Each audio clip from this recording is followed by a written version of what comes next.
All right, I'm not going to make a habit of this because there's no point. There's not pleasing sounds like opening the lock at my Airbnb in Fukuoka. But here's exiting the little restaurant ASMR. Oh, out onto the street. It's always kind of a surprise what the day is going to be like because there's not really a proper window in there. Pretty overcast. Do I even feel sprinkles? I think I do.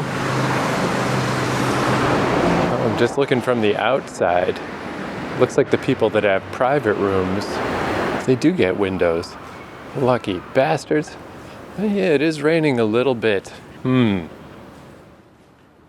I've still got my collapsible umbrella from Canada, but one of the spokes is kind of broken, so it falls, kind of limply. And I tried to fix it. I bought some tape from a dollar store, from a 100 yen store. But it turns out it's a lot harder. You can't just tape up an umbrella that's meant to fold in on itself. Too many mechanisms. That did not work at all. But I don't know, it's really barely raining. It's really not worth an umbrella. Anyway, last night, the restaurant that my Airbnb is above, it was actually open for the first time ever on a Thursday night. It was pretty fucking hopping. Bunch of people in there drinking sake, eating mushrooms. It's like a guy hosting, and I don't know, it's like a little weird just because it's a very small place. And I just kind of walked in and walked right past everybody and walked through a side door up into the Airbnb. Yeah, and obviously the guy who runs the place, this was normal for him. But I wonder, I don't know, none of the customers seem to notice. Maybe they're all regulars. Because I guess that is kind of a thing in Japan, like these little tiny bars. There's this one by Ikebukuro, I probably mentioned it when I was there. It looks so cool. It's like 4 seats. And it's one of these places where you buy, like you pay for a whole bottle of liquor and they put your name on it. And then when you come by, you just drink out of that. And then when it comes time to refill, that's when you pay. Just seems really cool to be a little regular at one of them places. Except I would need one that doesn't sell booze. It's like, hey, I'll just overpay for espresso or something. I don't know how it would even work. I don't know. Like, I'll pay you the booze prices. I just don't want the booze, But yeah, it's kind of interesting how much you can kind of, you can do a little research. You can kind of do some detective work and learn about these places, because I've never met the guy who runs it. And other Airbnb people have said that the guy who runs that restaurant is very friendly and nice and helpful and stuff, but he was busy doing a mushroom sake presentation when I went in, so no time for me to become his best friend forever. But yeah, by looking through Airbnb reviews or just the reviews on Google Maps, that's kind of interesting too. That's a separate set of reviews. So it looks like this place started about 5 years ago. So again, just before COVID. This must be the most annoying time to start a place. And that the restaurant on the bottom floor is a completely different thing. Different guy runs it, different whole situation. And weirdly, it seems like the people who got private rooms actually have the worst times, the worst experiences. They have some kind of bad reviews of just like, yeah, there was a weird smell and it was coming from the air conditioner. And when I opened it, it was full of black mold. It's like, Jesus. And then they said, to the person's credit, whoever runs it, like they got it professionally cleaned like the next day, but still. But I think that falls into line with the vibe I was getting at first. It really seems like everybody cared a lot 5 years ago. But now it's just been 5 years of just cleaning up the stupid fucking Airbnb every day and just like cleaning up after all these fucking tourists. And, you can just tell they're not putting their all into it anymore. Just random stuff not working. Everything's a little half-assed, whatever. It must be different if you ran like a bed and breakfast back in the day where you kind of make some kind of a connection with the people that you're looking after and whatever, which is not necessarily even what I would want. But as a host, I bet it's a lot more fulfilling. Where here it really is just people coming in, people going out. If somebody doesn't have quite the best experience, who the fuck cares? There's someone else coming right in. Which, speaking of, I figured, man, Friday is usually when Airbnbs get slammed. That's what happened at the one in Sanganjaya. Like, it was busy, and then it just became completely 100% full for the weekend. So I guess that could still happen tonight, but it's Friday as I record this. And I figured, like, for sure, the people who are here presently, I knew Daniel from Vancouver was heading out because he told me he was only here for 3 days.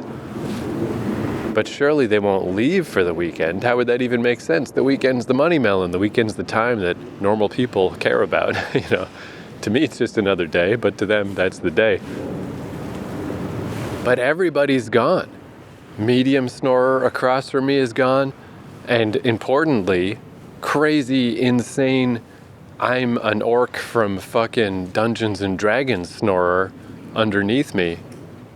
That was like the dual bunk, where that one was just so confusing. It was 2 people, and one of them was like getting up at 4 a.m. to go get dressed for business. Maybe that guy got a job and got them an apartment in the last day. I don't know. But everybody's gone, and I'm like, hey, man, all right. I mean, I guess we'll see. We'll see what happens. We'll see who comes in. We'll see what results from this. But it's certainly not a bad thing to lose all of these nightmare snorers. Like this one person beneath me. I've never heard snoring quite like this before, where it was just such slow, gradual snoring, but just the, inner flaps, the folds of the throat, whatever the fuck it is. Like, it sounded like farting. It was just like, but inward, they did that by breathing in somehow. I can't even do that. And it was really loud, just over and over. It's like, what the hell? It's sort of weird because I usually just put on rain sounds to help fall asleep, but it's like a half-hour thing and then it ends. And presumably at that point I'm asleep. If I'm not, then it's, it's like, hey, you've been trying to fall asleep for half an hour. Maybe you should give up. But in this case, I got to just put it on the loop and turn it up louder than I usually do, because it is much easier to sleep through loud rain noises than loud snoring. At least it's consistent, you just kind of get used to it, and it dulls the other sounds. Or like sudden sounds wake me up very easily. So if it's quiet for a bit and then someone starts snoring, that's bad because that'll wake me up. But if it's mixed in, if it has been rain sounds the whole time and then mixed in with the rain is the snoring, then I'm probably fine.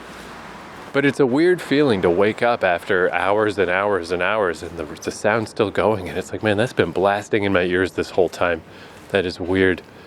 But it seems like the only way to handle things, because earplugs, they ain't enough. They don't do it. They're not good enough. But yeah, Daniel from Vancouver, the guy I met as I was checking in, he was checking in at the same time, and I helped him get inside. I kind of got his whole life story all of a sudden right at the end. Because I saw him, I think one other time. But today, as he was leaving, he made a point to say fairly well. And yeah, it's like, I was like, all right, cool. So what are you up to now? And he's like, well, I'm going to such and such a place because that's where the arrangements for the funeral are happening.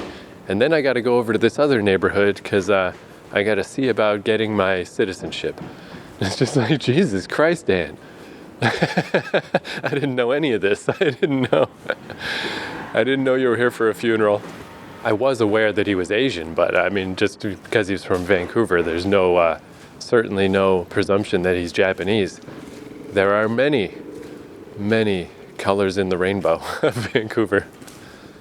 But anyway, we chit-chatted a bit about how I went to Akihabara, and he told me he went somewhere else, and now I forget what he said, because I was thinking I guess I could have done that today, but I don't know. Anyway, some kind of gardens, maybe? Imperial. Maybe he went to the Imperial Palace, which, I mean, I've been there. I've been there already. I've done that. I didn't go in. I just walked around it. But yeah, we exchanged email addresses, and it's one of those things that, I mean, I don't know what I'd ever do with it. I don't know when I would ever drop him a line or vice versa. I have a feeling it's one of these things, or, well, that's it. Nice to meet you. Single serving friend. Glad I could help you get in. Nice to yammer to somebody who, again, no offense to Japan, but it is nice to yammer to somebody who can speak English. That's just nice. I don't hate that. I did end up buying a kebab from Akihabara last night, and it was a pain. Anything in a wrap, anything in a in a pita or a burrito. I'm just so bad at eating them. They just fall apart in my hands. But it was nice to just order from a guy who just, hey, yeah, this guy definitely speaks English. It's like, how nice. Man, am I going to regret this? No, don't get it. I'm just looking at this, Georgia coffee. It's like the Coke brand. It's not that great. It's Max coffee. It's like coffee with extra caffeine in it. And it's like, no, that's not what you don't want that. Just go. Just because you haven't had coffee yet today, you can get some soon enough. But yeah, I think the exchanging of emails was more just like, it's more a sign of goodwill of like, hey, thanks for helping me get into the place or whatever. And then I was like, all right, well, have fun on your remaining adventures. But then immediately my brain said, hey, he just told you he's heading to a funeral soon. So I had to add, obviously not all of it will be fun, but like overall. He said, yeah, okay, cool, thank you.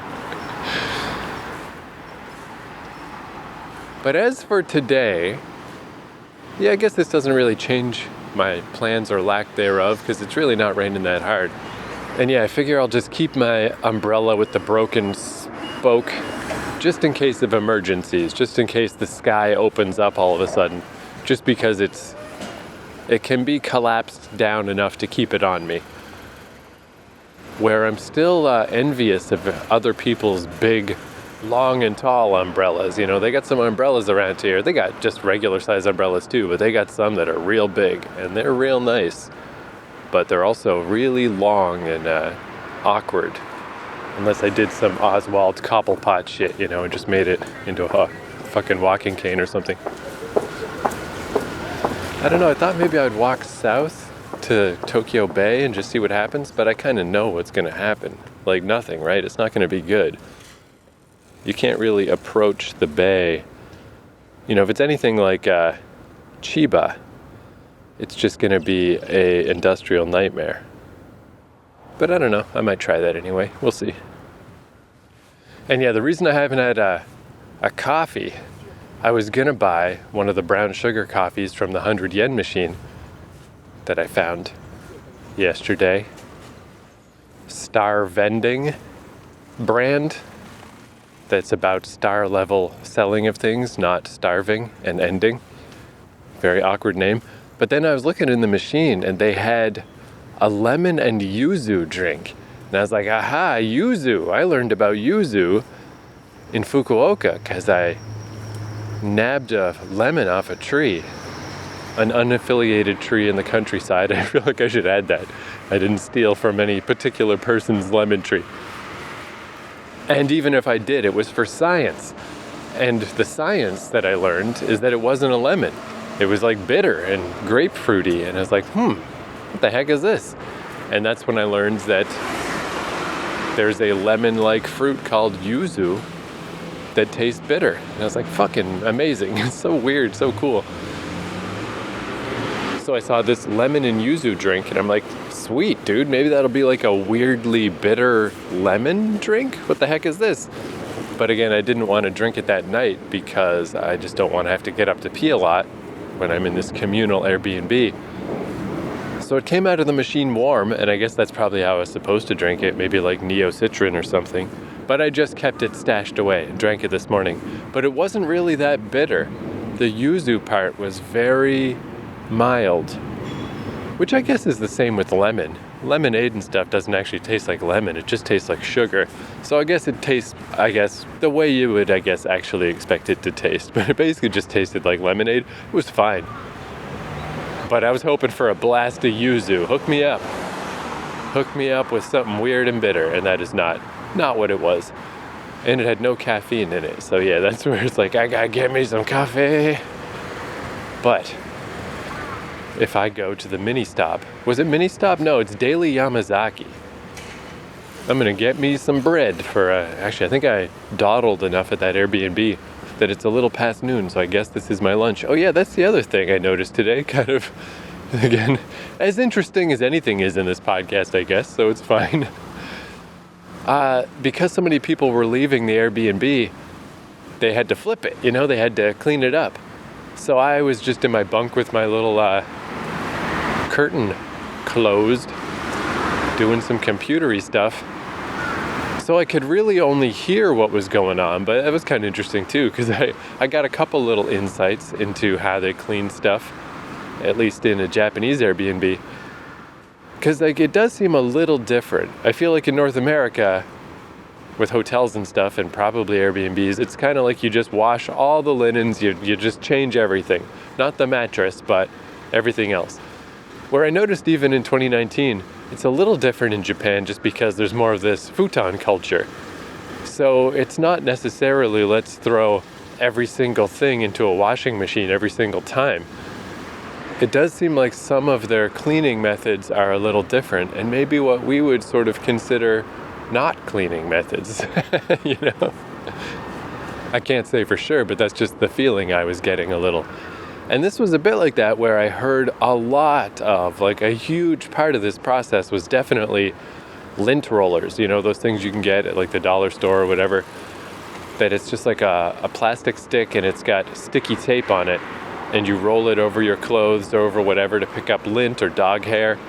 Because it was like roll, roll, roll, tear, roll, roll, roll, tear, roll, roll, roll, tear, like a million times. But that does make sense. I mean, that's a pretty good technique if you are just kind of leaving the fundamental bedding as it was. Whether or not it's actually clean or not, it certainly will look clean if you lint roll it all to heck and it's just, you know, looks pristine. But it is one of those things too where you don't want to think about the person who was sitting on the toilet right before you. You don't want to think about the person who was in a place before you. You like to just imagine that somehow magically everything was just perfect, as though you're like the first person. Even though someone else was on that toilet 2 minutes ago, someone else was in this Airbnb a few hours ago, whatever, you know. It's like whatever, just don't overthink it. It's fine. But then the other thing I thought was kind of interesting is after all the stuff got cleaned, I heard the very distinctive click of a cell phone camera taking a picture, which I don't think mine does that. I think that's a Japan thing, right? For to make sure that you're not taking sneaky creep pics of people and stuff. So yeah, let me just take a picture of this wall. Yeah, no sound. No sound in North America. But yeah, it had the shutter sound of 3 pictures being taken, and I guess, yeah, this must be as the cleaner person is reporting back to whoever owns the place. Here it is, I cleaned this bunk, I washed the shower, I did all this. Like, you must have to just take pictures and email them, which I got to admit, it really does make sense of like, it'd be nice to just trust that everybody did their work. But why trust when you could know? Just passing by the museum, I didn't look at the front of it last time. I can't tell if it's pretty or ugly. It's got a lot of glass windows, but I'm going to lean toward ugly. It's got all these weird poles sticking out at an angle, and these weird wire mesh statues spinning around, and some guy taking a picture of it just because it's at a fucking museum. Nah. But that must mean I'm on the right route. That Daily Yamazaki's around here somewhere.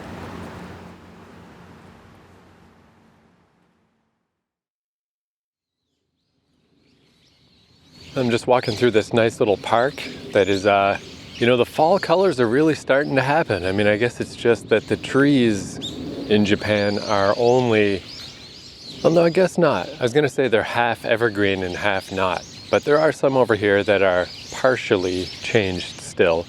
But mostly at this point, it seems like the trees that are going to change color are changing color. And it's very nice looking. It's very pretty. I know it's not the amazing cherry blossoms, but I'm sure this is still pretty good.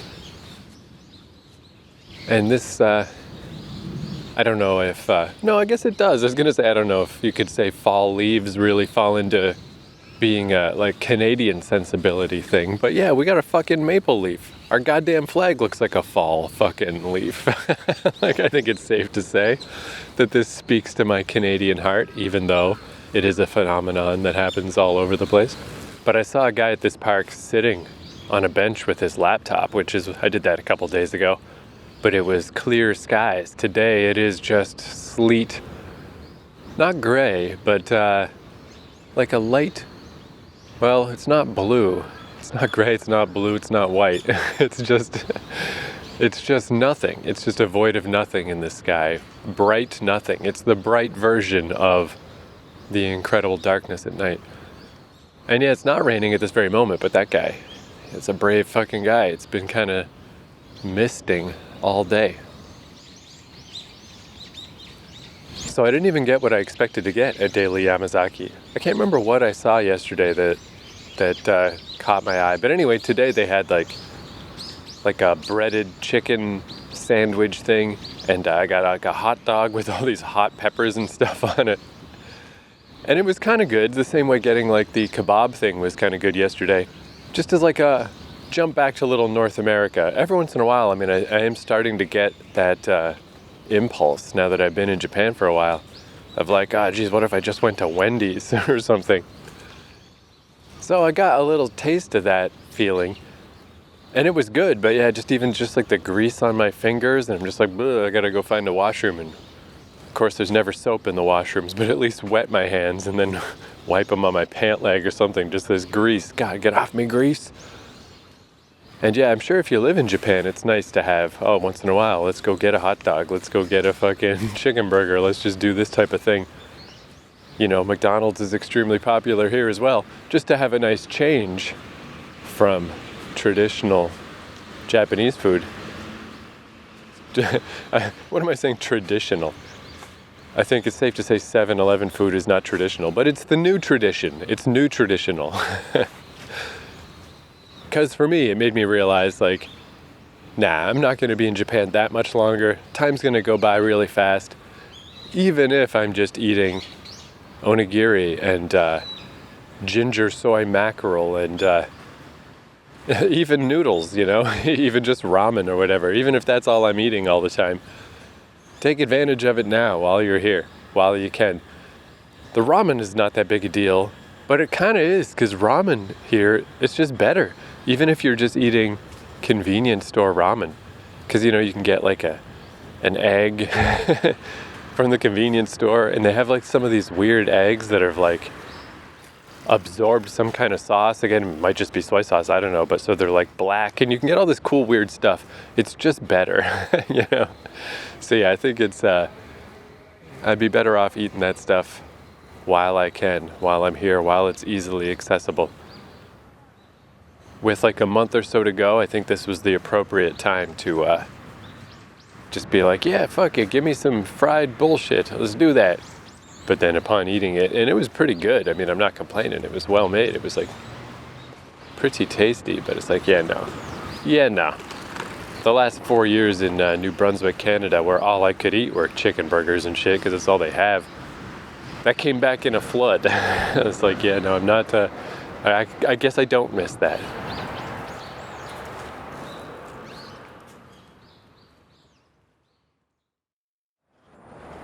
So I made it over to the Samida, and I'm just gonna walk south and see what happens. Since I was thinking about heading down to Tokyo Bay anyway, this basically kind of takes me in that direction.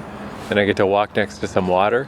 Since it's such an overcast day, it's kind of cool looking, the sky tree. I can't see the top.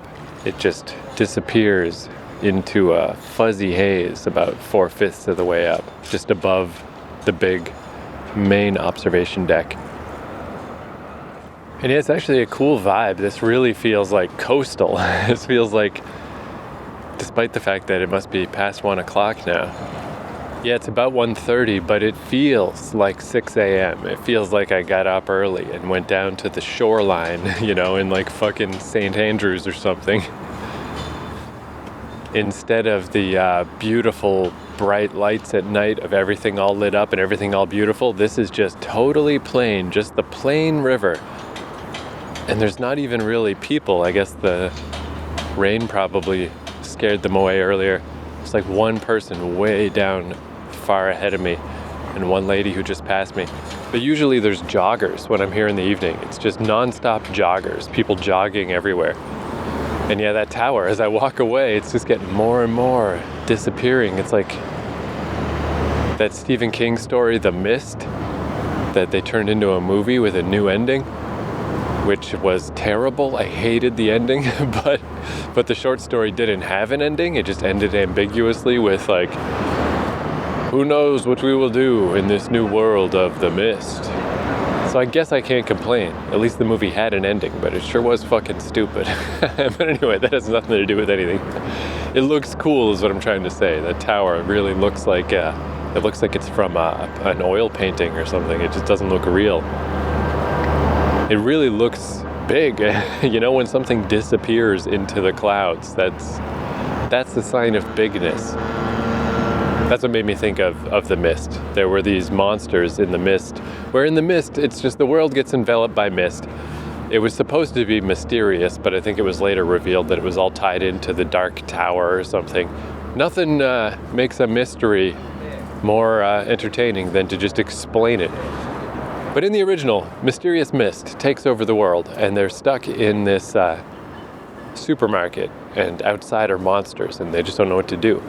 But at the end, when some of the people finally leave the supermarket and they're driving along and they see these creatures that are so big they can only see their legs, like dinosaurs but even bigger. And they can't even fathom how big this thing is or what it even looks like because it just disappears up into the mist.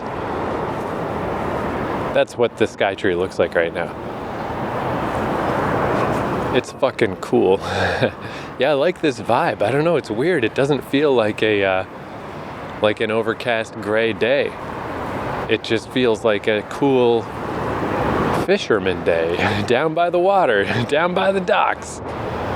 Feels weirdly good.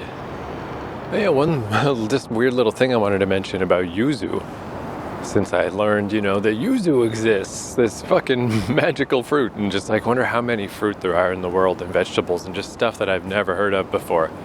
It just still kind of blows my mind in some ways that you can just be an adult and just not know about certain fruits and vegetables. This weird feeling. But when I was still in my fancy pants digs in Fukuoka, I did a little phone home, because it's like, all right, won't really be able to do that while I'm packed in with people, so why not? Why not call home? And I asked my mom if she ever heard of yuzu before.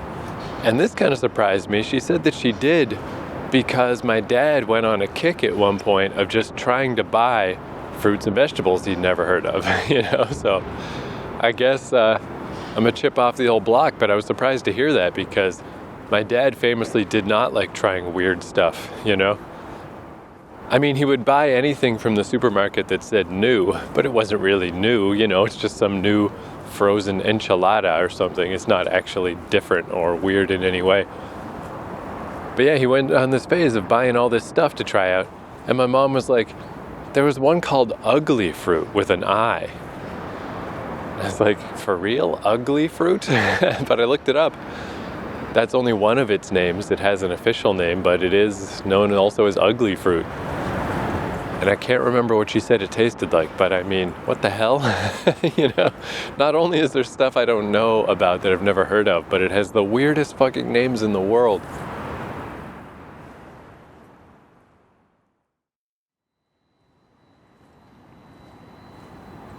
I just walked across a bridge and I was just on this little, I guess I'm still there for now, but still just on this little island, just this little island mini city. Like, I don't know, how big is this thing? Not very big, I don't know, like 10 blocks? I could be wrong, that's just a weird estimate. But it's not huge. And I found a nice little Tully's and I got a matcha latte, crammed myself in the corner because it was all busy because of the rainy day, I assume. And man, this is one thing, it's just a little thing, but it's so nice when you're prepared for this stuff. It's like makes it not a big deal when it would have totally sucked otherwise. Is just being crammed in and having to duck around people, and I'm like squeezed into the corner and it's just like awkward. And I accidentally knocked over my stupid latte, and luckily like the top didn't come off or anything. It just, a bit of matcha liquid came out of the little spout at the top, but enough to make like a little puddle on the floor. And the lady sitting next to me just did the classic Japanese, don't acknowledge this, don't even act like nothing even happened, act like you didn't see anything, which is like, at the same time, like, okay, I guess that's actually not the worst thing. just let me handle this and that's fine, I guess. But it still does feel a bit weird. You know, in North America, I can't really predict what a person would say, but they'd say something. You know, we'd make a little joke about it or something. But luckily, in my little day bag, I've gotten so used to having this thing. It's so nice. It's essentially a purse, you know? I mean, I guess it's just a less feminine version of a purse. Sure is handy. This thing, it's not that big, but it's really got everything I need in it. Like last night when I got the 7-Eleven mackerel on the way home, and the lady didn't offer me chopsticks, but I was like, that's okay, because I'm quite sure I have chopsticks in this little bag.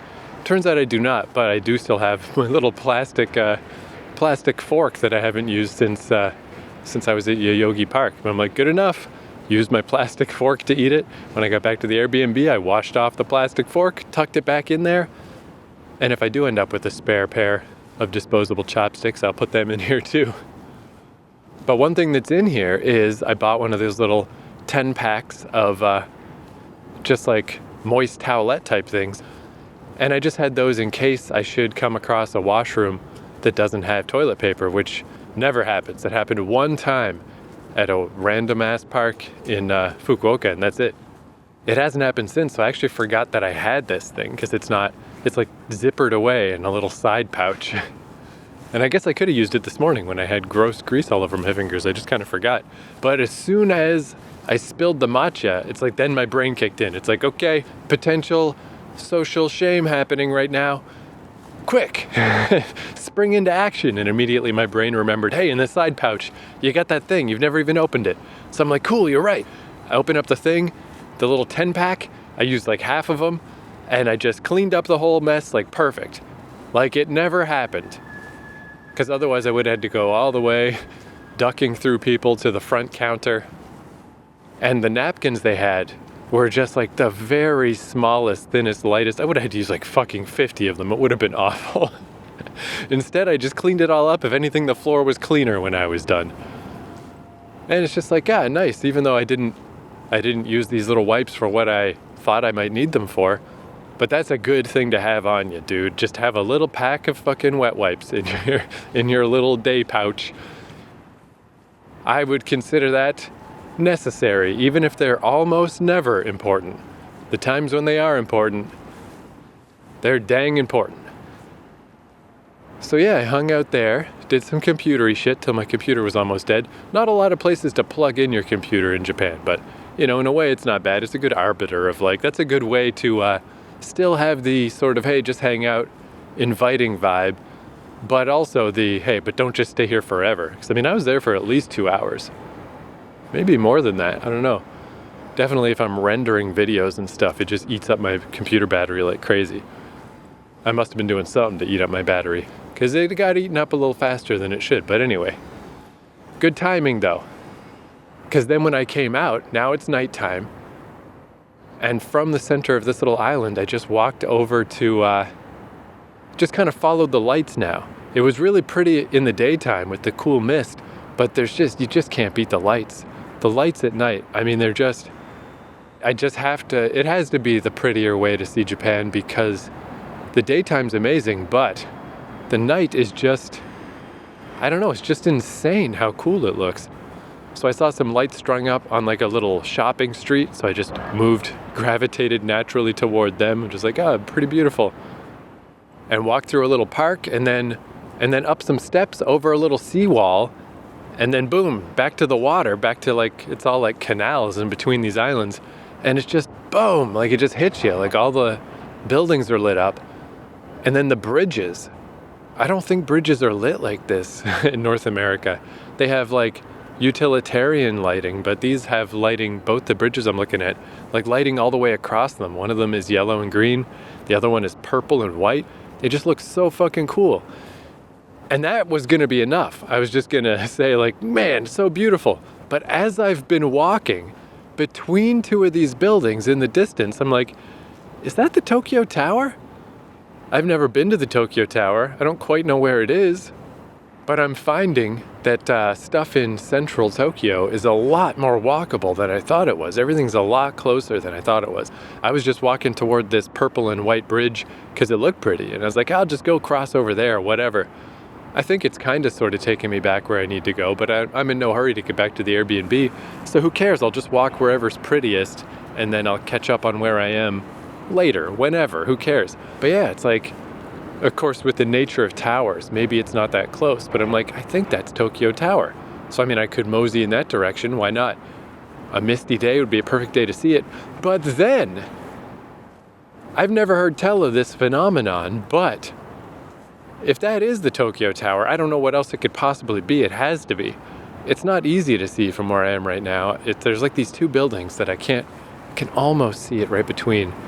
From here, though, it's kind of hidden behind a building. But anyway, to my left is Tokyo Tower, but over to my right, behind another lit up archway type thing, very hard to see, way in the distance, in the mist, is the fucking Skytree.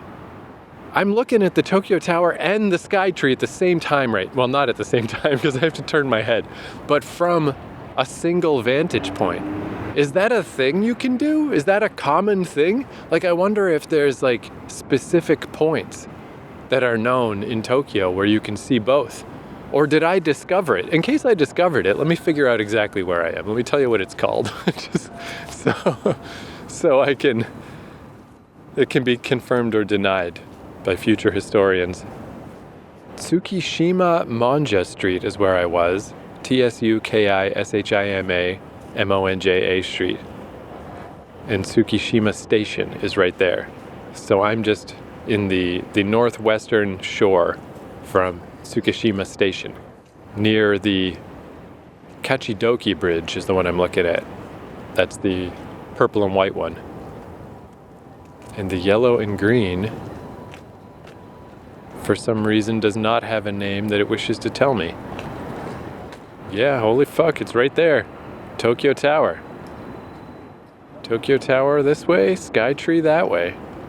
Yeah, dude, that's really close. I'm going to the Tokyo Tower, dogs. That's what I'm doing today.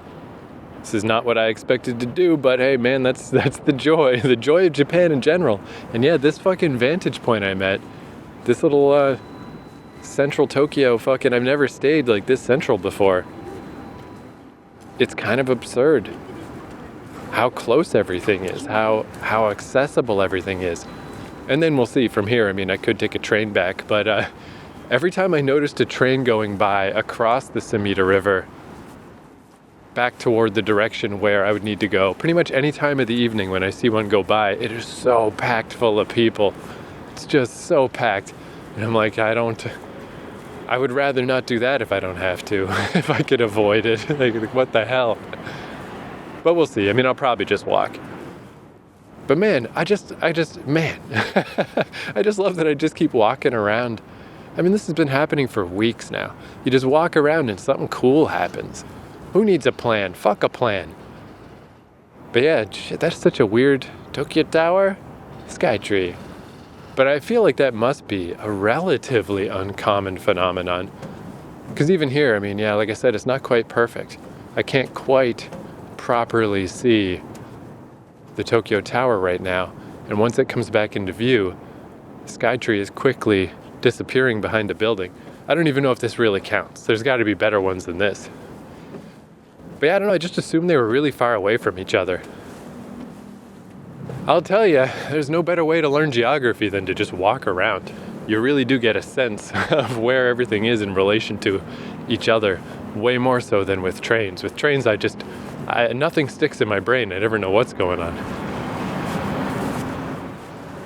But yeah, I also noticed, before I started walking this direction, my other idea, just doing vague looks on Google Maps, was if I went the other way, if I did keep going toward the bay. Because this little mini island I'm on is not unique in the sense that everything down here is weird little islands. Little bridges between little islands, and they're just like a little neighborhood, but the whole neighborhood is an island. And they seem really cool. And it's like, okay, I could go down to this one, and then this one, and then this one. And then there appears to be some kind of park that goes out into the bay. How accessible is it? Can I get there on foot? I don't know. But then I realized each of these little journeys, they do add up. Because I was like, wait, there's Haneda Airport. I also thought that was way further away. And then there's like Yokohama. And my final Airbnb in Japan is in Yokohama. And by islands, I mean, yeah, like they're mega developed. It's certainly not an island like Robinson Crusoe. This is an island like the Jetsons, if they had islands. Do people even live on the surface in the Jetsons? How does the Jetsons work? The Jetsons' house was in space, right? I don't know. Who cares? But also, it made me realize the other nice thing is Yokohama's not far. But I mean, I don't know, it's also deceptive. Because I was thinking, like, yeah, all this is very close and very accessible. And, like, if I get tired of Yokohama, it seems like I can very easily just take the train to wherever else I want to go from there, no problem. However, on a map, it looks like where I'm going to be is about the same distance as when I was in Chiba, just on the other side of the bay. And Chiba felt kind of far away. Chiba felt too far away to comfortably just travel into Tokyo on a whim. But maybe it wasn't. I mean, to be fair, I didn't try, since I was only there for 5 days. Since I'm going to be in Yokohama longer, maybe I will bail out. Or maybe not. Maybe I'll just go the other way into the Wild Blue Yonder. Who the fuck knows? In summary, though, fucking Japan is amazing to walk around in, and it's just beautiful as shit. There's a nice boat going under this bridge, and all these bridges are very low. No big boats are getting through here, that's for sure, but I love that they're very low bridges. It feels very comfortable for me as a scaredy pants pedestrian. Not like those bridges in Akigawa that were scaring the piss out of me. But anyway, speaking of bridges, with bridges comes traffic, and with traffic comes noise. So let's pause the podcasting until I get to the Tokyo Tower, or thereabouts.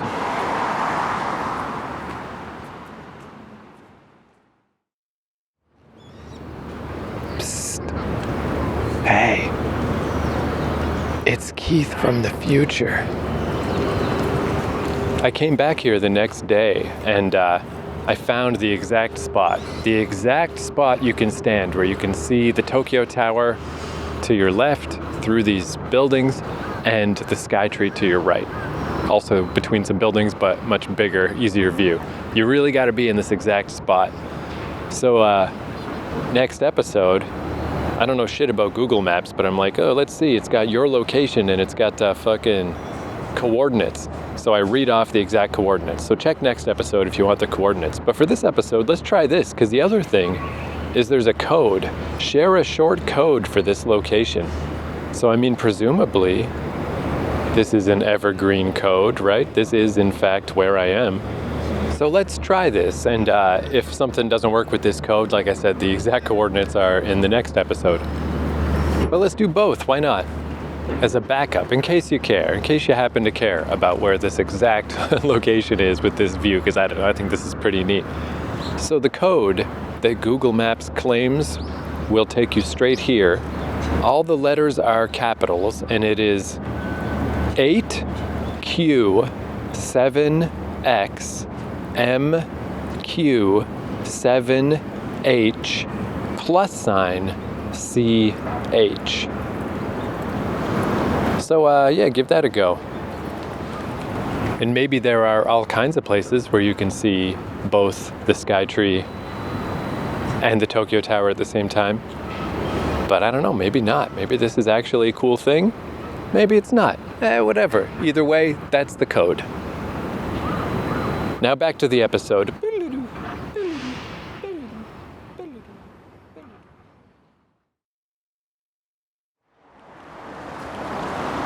Whoopsie doodle.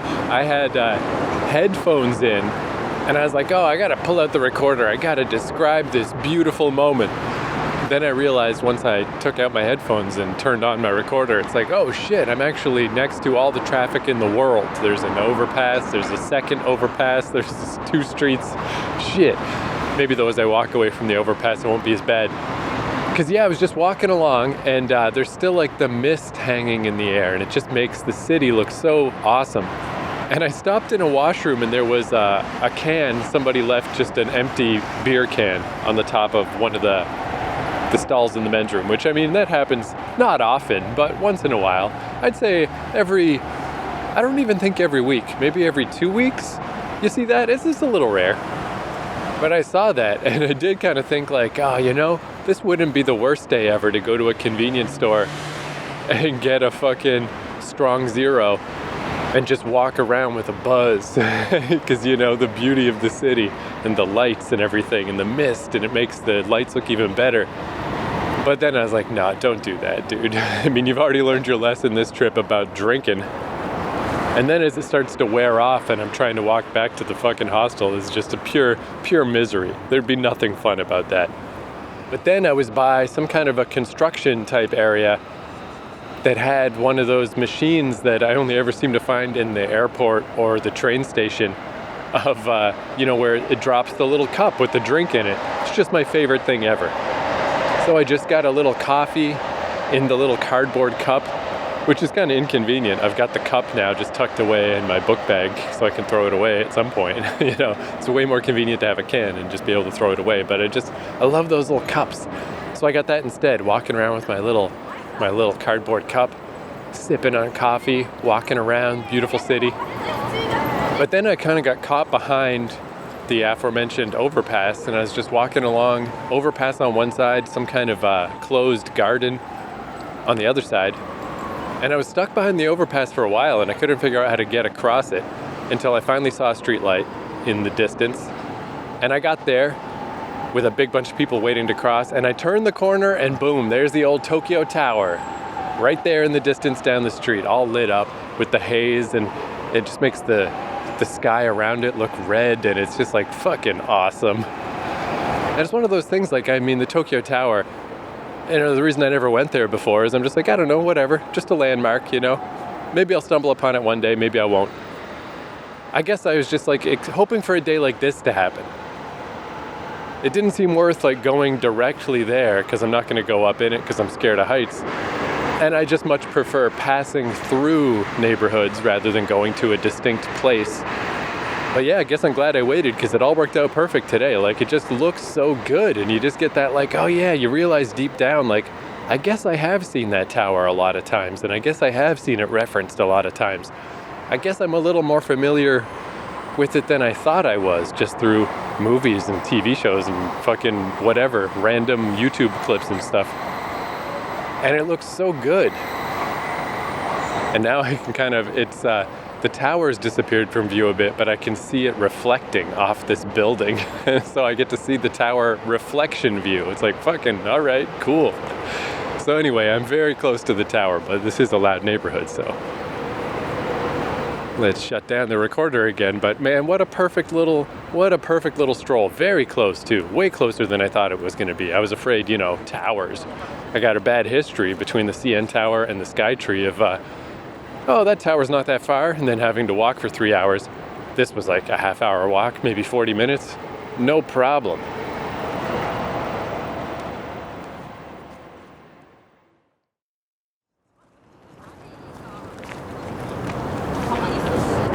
Damn, dog. The Tokyo Tower is pretty fucking beautiful. I've heard people say, that newfangled Skytree, I'll stick with the Tokyo Tower. Tokyo Tower for me. And I don't know, I can't say I got a specific favorite. Obviously, the Skytree is cool to me because of my journeys to get to the Skytree back in the day. But it is like ostentatious. It's so big that it's like otherworldly, like I was saying the other day in the episode when I went to the Skytree. It's like an affront to God. It's like creepy. It's like, what the fuck is this thing? Where the Tokyo Tower, sort of not that big. I mean, I say that coming from the land of the CN Tower, so it's not small, but it doesn't feel crazy. It just feels like a tower, It's like, that's what a tower does, man. A tower is supposed to be tall and stick up in the sky. But it's not to that point that you're like, how does this even exist? What madman made this? So the Tokyo Tower kind of looks like the Eiffel Tower, and it's all lit up orange. I don't know if it's always this or if this is just for today. It's mostly orange with a little bit of yellow. And the way I entered, it's behind a temple. The rest of this place is dark. There's no lights. I think I see lights, but they're certainly not on. So you walk into this, there's just a busy street behind me, but you walk into this courtyard and it's pitch black. And I think that makes the Tokyo Tower look extra cool. Like, it's so dark that I'm like, is this even am I supposed to be here? But I just followed some other tourists and walked in with them, and it's like, all right, yeah, it's fine. And yeah, then there's this temple. It appears to be closed. Yeah, I don't actually know how to get to the tower from here. It's still a little ways. But yeah, it's real pretty, man. Real pretty. And also on the way here, I stopped in a 7-Eleven to see if they had my precious soy ginger barbecued mackerel thing. And the first one did not. However, there was another 7-Eleven on the way, and they did. And again, they only had one, just one. And as I was fumbling around with my IC card to pay for this thing, the guy working there like flipped it over to look at the ingredients on the back. And it's like, I think maybe he didn't quite know what it was either. Like, what the hell is this thing? It's like, yeah, I know, it's delicious, right? Oh, maybe this temple is open, but there's people inside. They seem to be sitting. Some people are standing in the back. I don't know, I'll leave them to it, whatever's going on in there. I think I've had enough creepy temples for one visit. There's like a monk standing at the front. And you can't go around the temple, it's blocked off. I don't know. Maybe these are two different things. But whatever, I'll just keep wandering around. I'll get to the tower eventually. And I mean, it's a little weird getting to a tower, because then you're just under it, staring up. It's always like a weird experience. This is probably the money melon right now. This is the key best part. I like how they've kept this place dark. It really does help the tower pop. Pop! Looks fucking cool. Looks cool as fuck.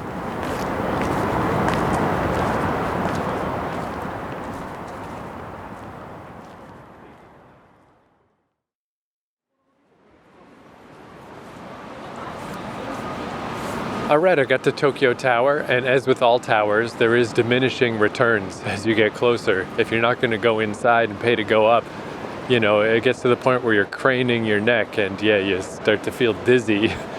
And it's just like, what am I even looking at? The pictures don't turn out right anymore, everything's all messed up.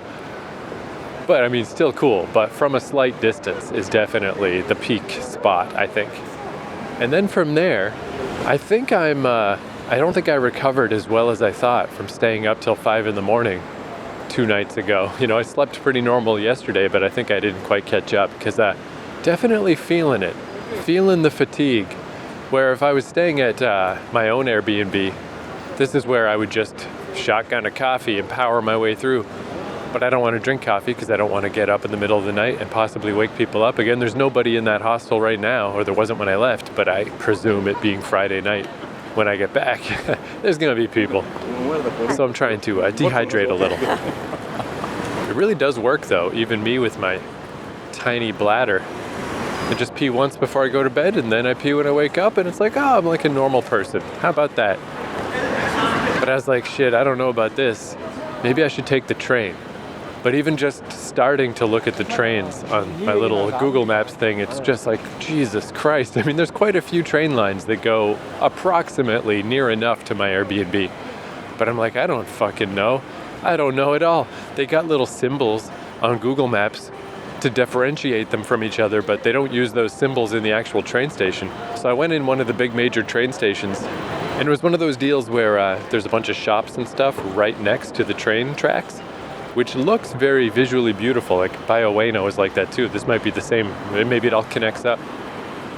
But I was kind of realizing as I walked, like, this is a little weird though, because you are right by the train. It's visually beautiful, but the actual environment is a little less pleasant because there's a train right there. But hey, whatever. I guess there's noise all over in the world. But yeah, that station, I was just like, Jesus, I don't know about this. Fuck this. I don't think I want to deal with this. Maybe I will just walk. But then I'm also looking at how far it is, and it's like, Jesus, though, that's a long walk. So then I remembered, wait a minute, maybe I can use my teachings from Hakata Station in Fukuoka of not necessarily going to the big, giant superstation. Why not just find one of the lines that goes near my Airbnb and just walk to the next station? So I'm walking to a station now, Higashi Ginza Station, that only has 2 lines. So I just pick one of them, either one. It looks like it'll take me where I'm going. I just got to make sure I go the right way. Just try to go east and not west. Whether I can do that, I don't know. We'll see. But yeah, it's like stumbling around the city and not quite knowing where you are and figuring out how stuff works and making mistakes. That's kind of fun. But getting lost in the subway and going the wrong way and having to backtrack and wait for trains, I don't find that fun at all. I hate that. Don't want to do that. But in this limited capacity, it's all right because I can't get too lost.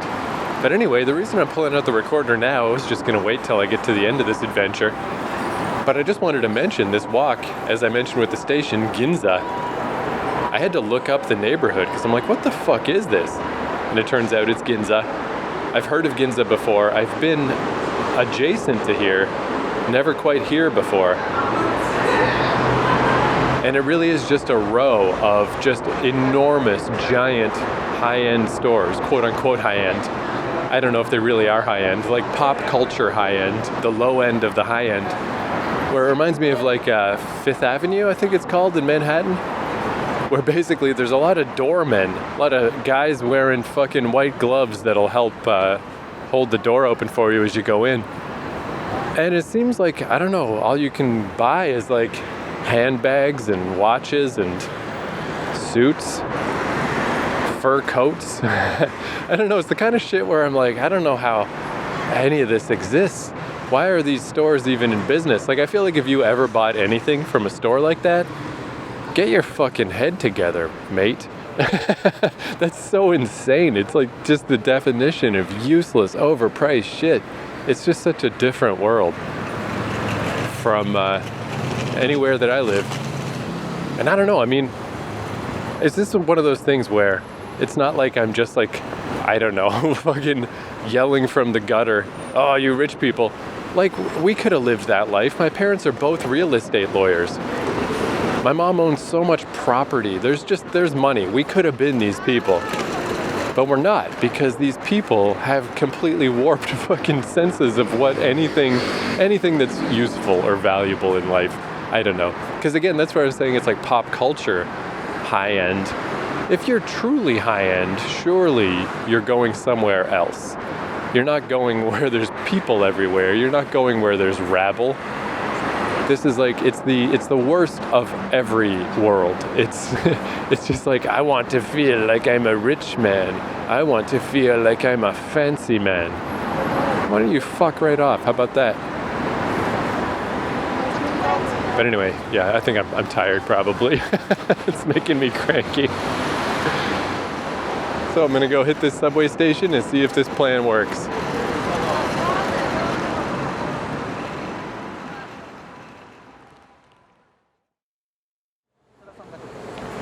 All right, well, that didn't super work, but it didn't not work necessarily. So since there was only 2 lines in that station, I was like, whatever, I'll just go in the first one and just see what happens.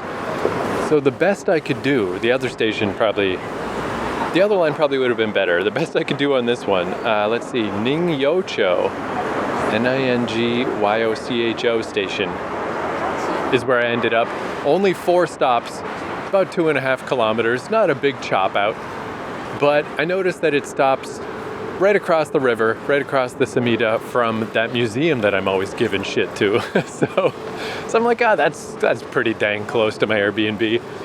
And it's not actually late, it's like 8:30. So I can have a nice little stroll through this neighborhood, which seems very nice, not full of handbag and watch stores, notably. Take a nice little stroll across the river. Maybe I'll even see if Daily Yamazaki has any toward the end of the day bakery for me to finish off the day. And yeah, even though I only made it 4 stops, and it was like less than 200 yen. It was a very cheap ride. But even then, I mean, that wasn't the most crowded train I've ever been on, but by 4 stops, I was getting pretty antsy to get off. It's like, that's fine, let's get out of here. I'm a walking man. Walking is deep in my soul. Walking that 2.5 kilometers would not have fucking killed me. But I mean, as an experiment goes, I think that was okay. Because the basic philosophy did work. I did get on a train that was going the right way. You know, if I had just spent a little more time paying attention to what I was doing, I think that totally would have worked. But yeah, at the end of the day, I mean, the subway is just not that pleasant. The only subway I can think of, well, both Vancouver and Montreal, I don't hate. The Vancouver one has a lot of above ground. You get to watch the city go by. And Montreal, I don't know, it's just nice. It's weirdly cozy. Really cool architecture in a lot of the stations. I like the French announcements. Generally though, yeah, subways. Subways are certainly a much shittier experience than just walking. Just walking is so nice. It looks so good. This neighborhood's got all these like paper lanterns all lit up. Oh, and a McDonald's. Very traditional. This sushi place looks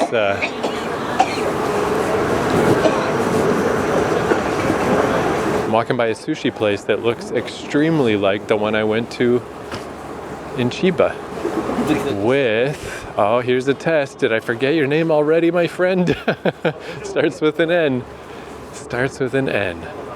Oh, whatever, I'm tired. Deep in my brain, I remember your name. Norihiko. I'm gonna say that's his name. I can't look it up right now though, because I don't have internet, but I'm pretty sure. Anyway, whatever. There's another adventure down. I've finally been to the Tokyo Tower. Not bad, pretty cool. The approach really is just neat. It's just neat, even like as I was leaving, to turn around and see it as you go. Peek in between these buildings and stuff. Not bad, but definitely go at night, unless you're going up in it, which I guess most people do. In which case, maybe you should go in the day so you can see stuff. I don't know. Maybe I just won't give advice. How about that? Thank you for listening, and I'll see you next time.